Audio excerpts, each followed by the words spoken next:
hello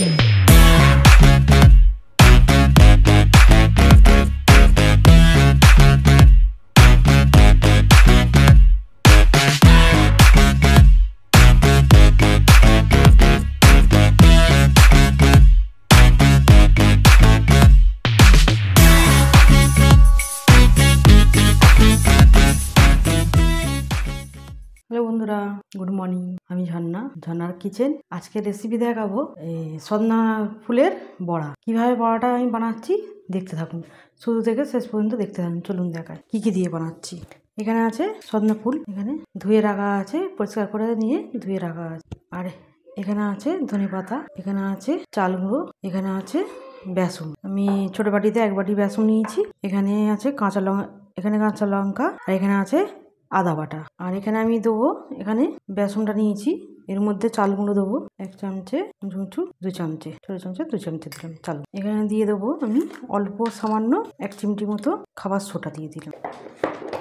এখানে আমি দেবো হাফ চামচে মতো লঙ্কা এটাকে কালার হবে ঝাল হবে না আর দিলাম হাফ চামচে জিরে আর হাফ চামচে হলুদ আর অল্প করে কালো জিরে দেবো অল্প করে জোয়ান দিলাম আর দিয়ে একটু এ করে নিলাম জনটাকে জোয়ান দিয়ে সামান্য ফুলটা একটু তেতো তেতো ভাব থাকে একটু সামান্য চিনি দিলাম অল্প করে এবার আমি দেবো পরিমাণ মতো নুন এবারে কাঁচা লঙ্কা আদাটা দিয়ে দেবো সবটা ধনে পাতাটাও দিয়ে দেবো সবটা এখানে আমি তেল বসিয়েছি তেলটাকে গরম করতে দিয়ে দিচ্ছি সাদা তেল নিয়েছি এখানে এবার আমি এটাকে মেখে নেবো এবার আমি ফুলটাকে দিয়ে দেবো সাদা ফুলগুলি দিয়ে দেবো সব ভালো করে আমি আগে মেখে নেবো তারপর পানি দেবো আবার এবারে একটু পানি দিয়ে মাখবো অল্প করে পানি দেবো দিয়ে মাখবো এই সজনা ফুলটা খেতে খুবই ভালো হয় আর এই শীতকালেই এটা পাওয়া যায় বেশি এটা উপকারী হয় ফুলটা করে খাবেন খেতে খুব ভালো লাগে আর একটু পানি দিয়ে দেবো ভালো করে এবারে মেখে নেবো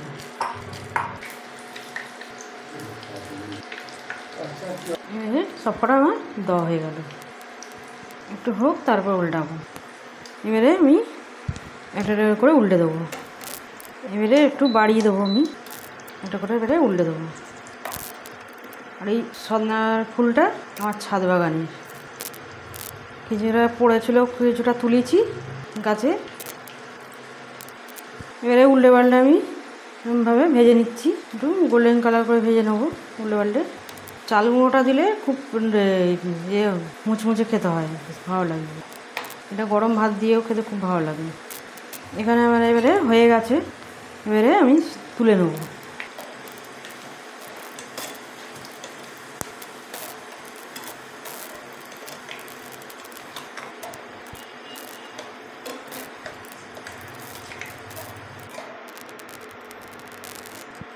এবারে আমার হয়ে গেল